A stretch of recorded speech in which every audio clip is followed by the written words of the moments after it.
Maybe it'll do. Possibly adequate. What do you think? You mean me? You want me to answer? Who else?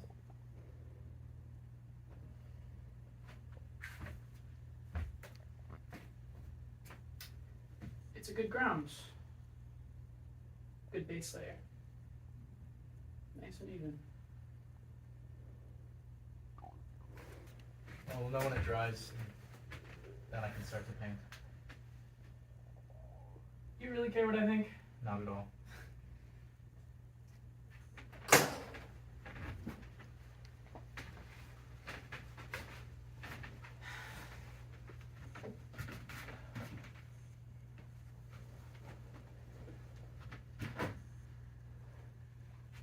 What is it?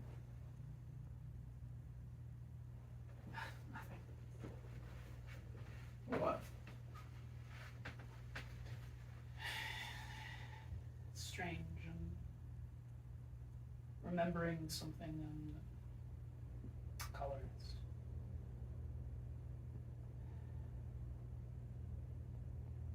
What?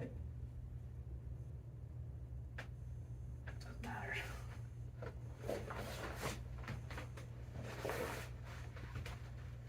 What is it?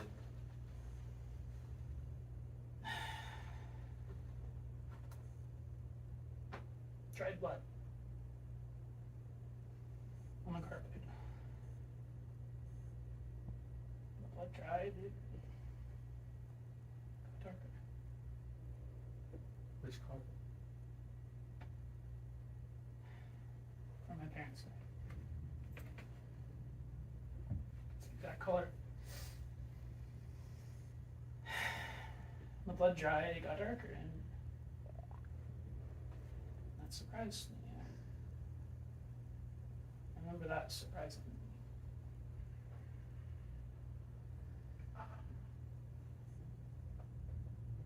What happened to them? They were murdered. Did you say murdered?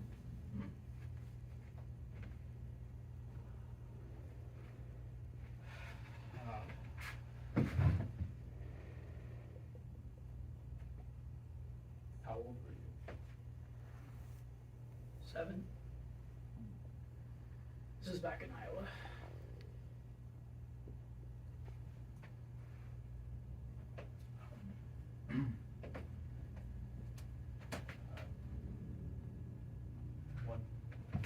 What happened to them?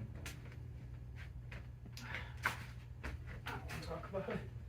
Sure you do.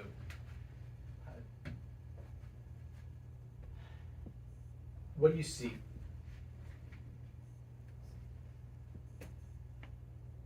What do you see? Woke up. The first thing I saw was the snow outside of my window. Now it's glass, it's snowed.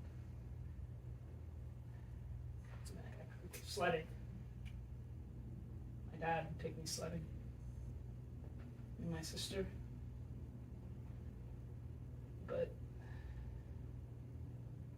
I didn't smell anything. And that was weird because usually my mom would be up cooking breakfast. It was quiet. I put on my slippers, those neolite ones that look like little moccasins, and go into the hall, and wow, it's really quiet and cold. There's a window open somewhere. Go out in the hall and I see my sister just standing there, looking into my parents' room.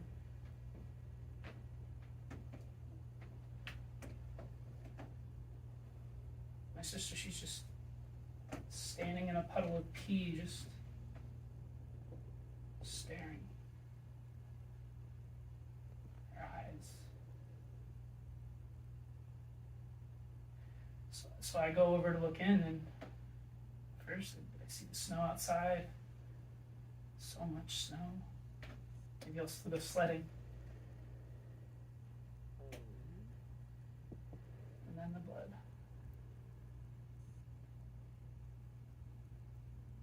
That was stained with it. Walls. It's a knife. Apparently.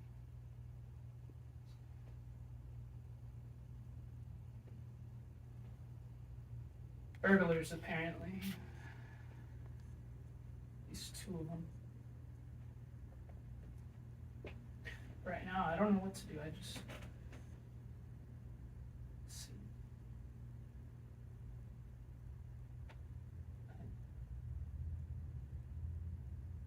I don't want my sister to see anymore, my little sister.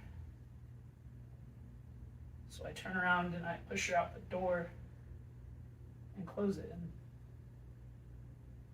the handle with blood is red.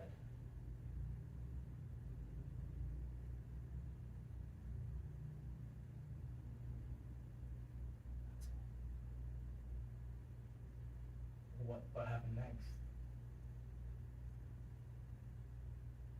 And after?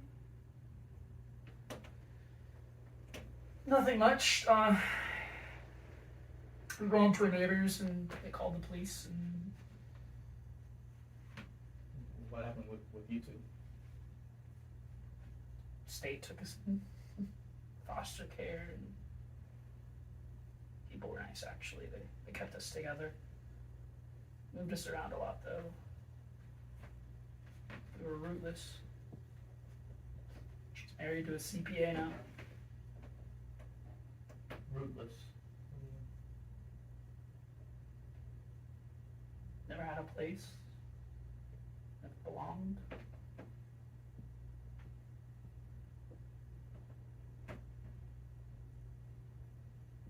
Did they ever catch the guys who did it? No. I paint them sometimes.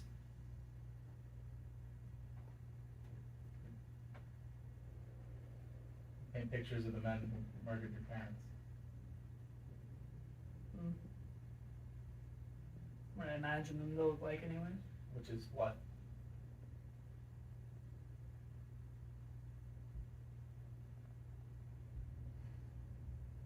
Normal.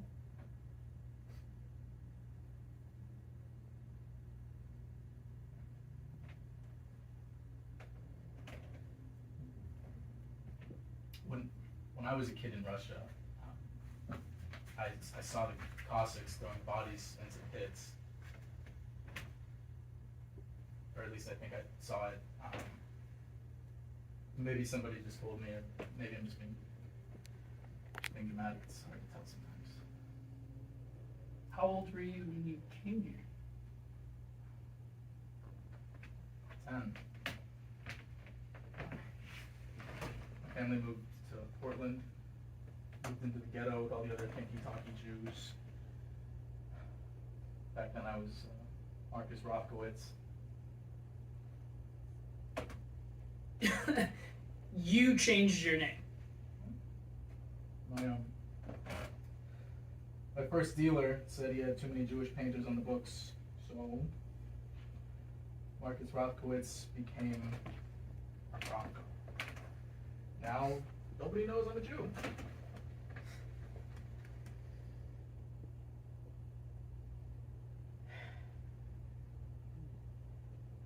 Can I ask you a question? Can I stop you? Are you really afraid of black?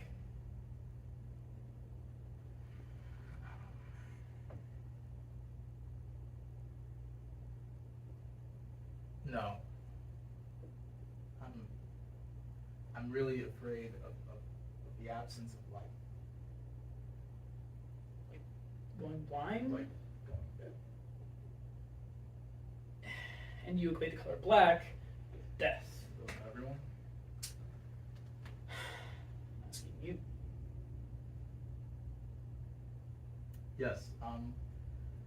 I equate the color black with the diminution of the life force, Because black is decay and darkness. isn't it? Because black is a lack of red, if you will. Because black is opposite of red. Not on the spectrum, but in reality. I'm talking about painting. We'll talk about painting. In your work, the bold colors are the Dionysian element, kept in check by the strict geometric shapes, the Apollyon element. The bright colors are your passion, your will to survive, your life force. But if black covers those bright colors, then you lose that excess, that elegance. And what are you left with? No, go on. I'm fascinated by me. Take away those bright colors and you've got order without content, mathematics without numbers, nothing but empty, arid boxes. Trust me, as you get further into your career, those colors become harder to maintain. The palette fades away, and we race to catch it before it's gone. But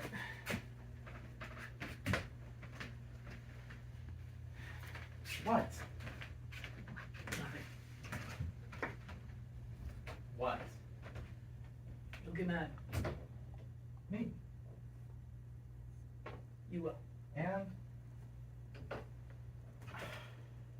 I just think it's kind of sentimental to equate the color black with death. It's sort of an antiquated notion. I mean, kind of romantic. romantic. I mean, not honest.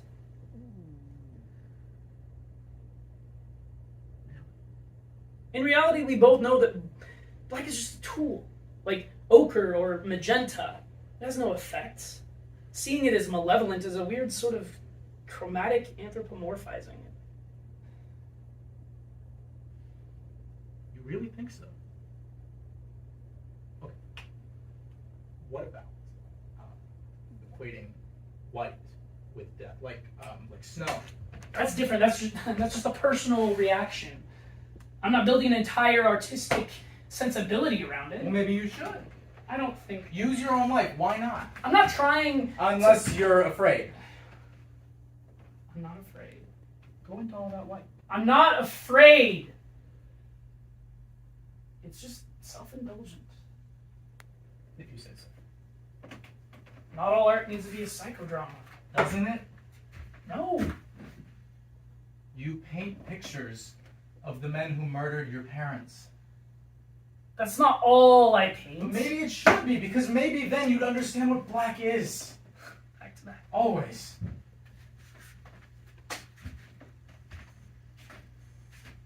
Well, at least equating the color white to death wouldn't be so predictable. So non-predictable. Kind of. Dishonest and predictable. I mean, look at Van Gogh. He goes out and paints the most ecstatic yellows and blues known to man, and then shoots himself in the head. Or Matisse. His last works were nothing but vibrant shocks of primary colors. You admire those colors? Absolutely. Why? Well, Matisse, he was dying. He knew he was dying, but still, he's Matisse. When he was too ill to hold a paintbrush, he started cutting up paper, creating collages. I mean, on his deathbed, he was still staring at the ceiling, organizing colors. He had to be who he was. He never gave up. You say, I'm the romantic one. Come on. Honestly, can't you do any better than that? Matisse, the dying hero, reaching with his last puny grasp to create that final masterpiece. Or Jackson Pollock, yeah, the beautiful doomed youth, dying like Shadowrun in his classic pied-à-pose. And Van Gogh, It's Van Gogh. Trot it out for every occasion. The ubiquitous symbol for everything. Van Gogh, the misunderstood martyr. You insult these men by lowering them to your own adolescent standards. Okay? Grapple with them, yes. Argue with them always, but do not think you understand them. You are beneath them. Spend a lifetime with them, and you may gain a moment's insight into their pain. Until then, allow them their grandeur in silence.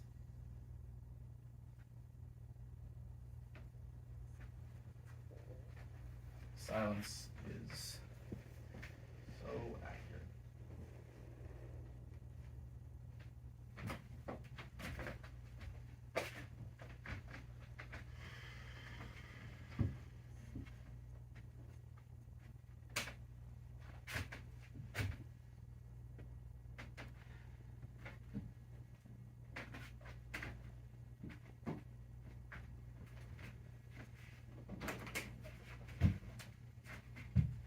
We need coffee. Mind if I go out? Go on. Wait. In the National Gallery in London, there's a picture by Rembrandt. It's called Belshazzar's Feast. It's an Old Testament story from Daniel. Belshazzar, king of Babylon, is giving a feast, and he blasphemes. So a divine hand appears and writes words in Hebrew on the wall as a warning.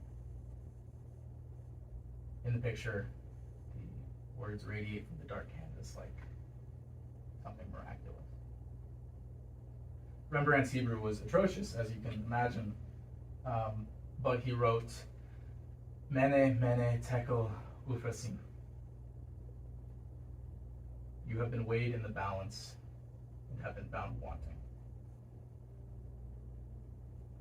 That is what black is to me. What is it to you?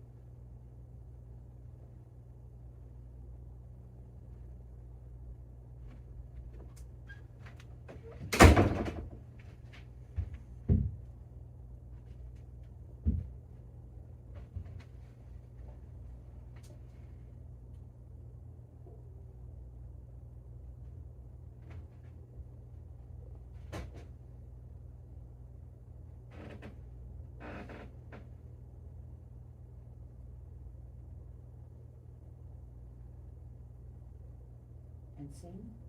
Yeah.